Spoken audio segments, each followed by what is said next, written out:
All right, let's talk about it. Amazon just dropped their latest entry into the digital notebook world, the new Kindle Scribe. We've got two new models, and one of them, well, it finally brings color to the Kindle.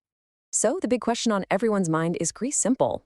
With this slick new design and that long-awaited color screen, is it finally time to upgrade, or is this just a really expensive, minor update that you can probably skip? Let's get into it. Okay, first things first, let's talk about the hardware itself, because Amazon has seriously reimagined the whole design of the Scribe, and it's a big departure from what we had before. And you can see the change right here. They've completely ditched that thick, one-sided handle from the old model.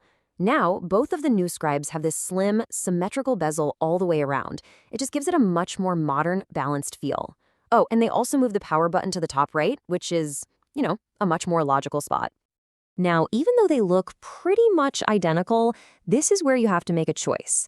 If you stick with the standard black and white Scribe, you get an absolutely insane 12 weeks of battery life. But if you go for that shiny new color screen on the ColorSoft model, you're dropping down to 8 weeks. And that color also costs you an extra $80 to be exact. Amazon also gave the software a little refresh with a new homepage, which I gotta say is a really nice quality of life improvement. You've got this quick notes spot for jotting down a quick thought or a to-do list, and the jump back in section is perfect for getting right back to what you were reading. It's a small tweak, but it means a lot less digging through menus.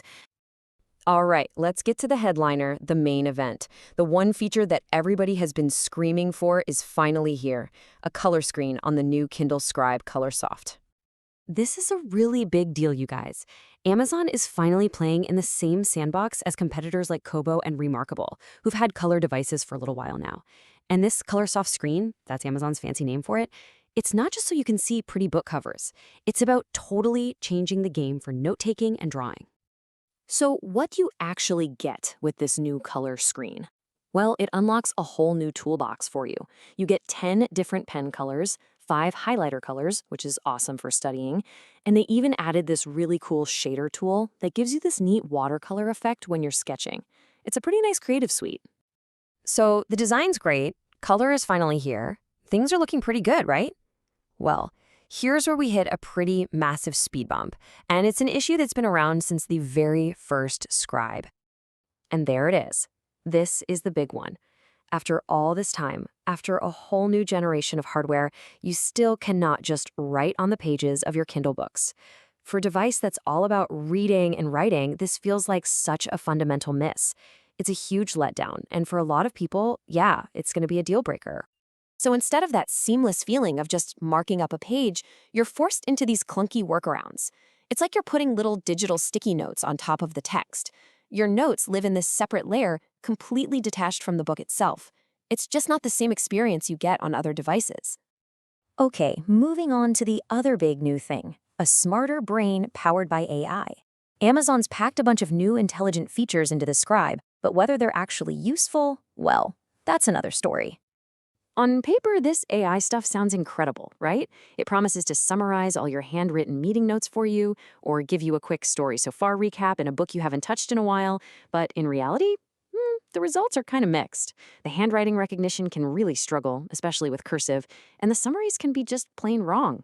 It ends up feeling less like a killer feature and more like, software bloat. So all of this brings us to the million-dollar question. Or, well, the $600 question, I guess. When you weigh all the cool new stuff against the old frustrations that are still there, is this thing actually worth the cash? Yeah, look at that number, $630. We're not in casual e-reader territory anymore. At this price point, you're making a serious investment, and it puts the Scribe in direct competition with some really capable high-end digital notebooks, many of which, by the way, do let you write directly on any document you want. So, let's just break this down. Who should actually buy this?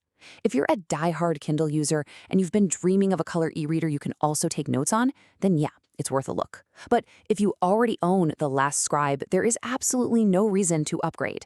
And if your number one priority is freely marking up books and PDFs, you should definitely skip this and check out the competition. And all of this really makes you step back and ask a bigger question, doesn't it?